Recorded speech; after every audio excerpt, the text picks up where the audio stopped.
Olá, estamos iniciando mais um programa Sobriedade Sim, o programa da Pastoral da Sobriedade. No programa de hoje, como sempre, conosco, participando, enriquecendo com a sua sabedoria, Dom Irineu Danelon. Tudo bem, Dom Irineu? Fica por tua conta as palavras que você diz.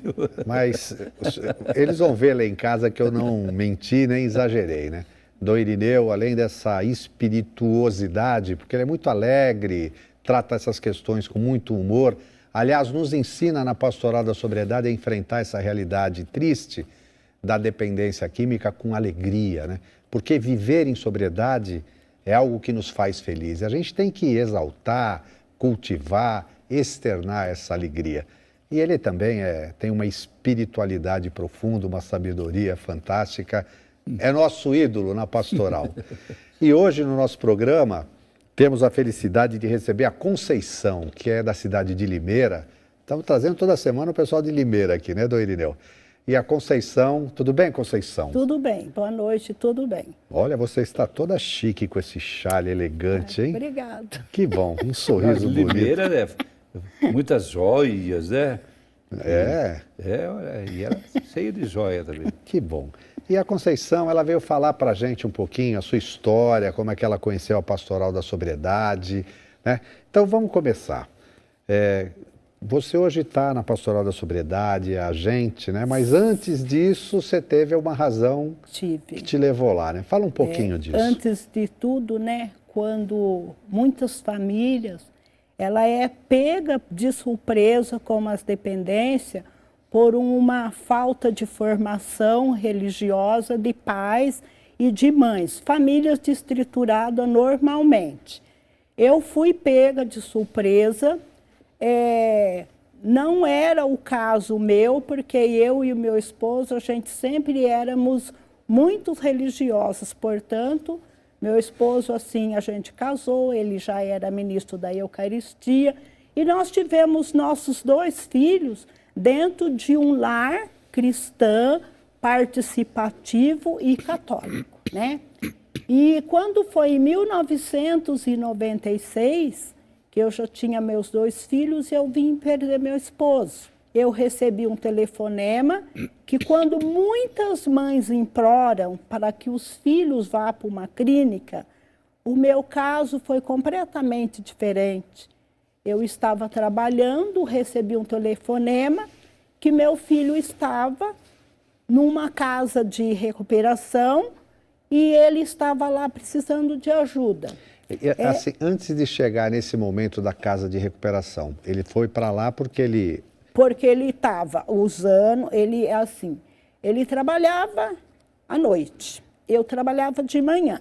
Então, às vezes eu chegava em casa, ele estava dormindo, eu saía para trabalhar, ele estava dormindo. Quando eu chegava do serviço, à tarde, ele já tinha ido para o serviço. E um belo dia, eu conversando com ele, para de beber, você está bebendo muito? Não, é só coisa de amigo e tal, tal. Mas essa coisa de amigo, a bebida era o mínimo que estava entrando dentro da minha casa sem que eu percebesse. Quer dizer, você não sabia, não tinha consciência... Não tinha consciência de que poderia estar nas drogas. E quando eu dei uma palestra num curso de batismo, peguei um casal que o pai estava usando droga dentro de casa, eu pedi para que eles fossem na minha casa conversar comigo. Aí falei para ele, olha, não é assim que o seu filho está vendo, está assistindo, e meu filho estava dormindo não, deitada na sala, e ele presenciou a conversa que ele estava dormindo de mentira, né? E depois que o casal foi embora, ele falou para mim assim, você é muito louca de pegar um dependente de álcool e droga e pôr aqui dentro da sua casa. Eu disse para ele, Luiz Francisco, a família está toda estruturada, a mamãe precisa ajudá-lo. E eu indiquei para o grupo de autoajuda que tinha na paróquia, que não era pastoral de sobriedade. Indiquei o casal para ir no grupo de autoajuda. Naquela semana, o casal foi para o grupo de autoajuda. Naquela semana, o meu filho arrumou as malas e foi para a clínica. Olha só. Dona Irineu, olha que interessante aqui na fala da Conceição. Que ela falou assim, ela tinha uma família, o marido dela, o esposo dela era ministro da Eucaristia antes de falar, quer dizer, uma família com educação cristã, católica, mas que não está imune, aconteceu com o filho dela. Mas essa estrutura e essa vivência na igreja, depois fez com que ela, numa ação de ajudar uma família, levou para sua casa, conversando com os pais sobre o problema dos filhos, sem ela ter noção naquele momento, estava sendo um instrumento para ajudar o filho dela, né? Fica sempre um pouco de perfume, né? Com Nas certeza. mãos que oferecem rosas. Com certeza. Então, quando a gente faz o bem volta 100 vezes maior para nós mesmos. E o maior deles é a alegria, né? A senhora tem tanta alegria de ter salvo aquela família como o seu filho, não é verdade? Exatamente. Que bom. Mas é só para dizer assim, como é interessante, rico, como Deus é maravilhoso, Como né? é, né? E aí ele foi, e aí você teve a notícia que ele estava internado. Foi, aí quando eu recebi o telefonema que ele estava na clínica, a coordenadora disse assim, manda alguém buscar seu carro, porque seu filho está aqui internado. Eu falei, mas como? Ela falou, seu filho precisa de ajuda, ele está internado. Aí eu disse para ela, eu não tenho ninguém para ir buscar meu carro, manda ele trazer o carro, que eu preciso falar com ele.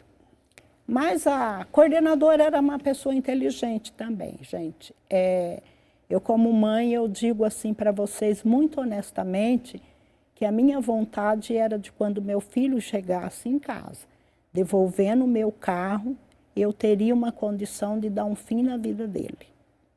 Para que eu não passasse vergonha, ele ia morrer, ele ia para o cemitério, eu ia para a cadeia, e aí acabava a história. Mas a mulher foi com ele e ela não deixou meu filho subir.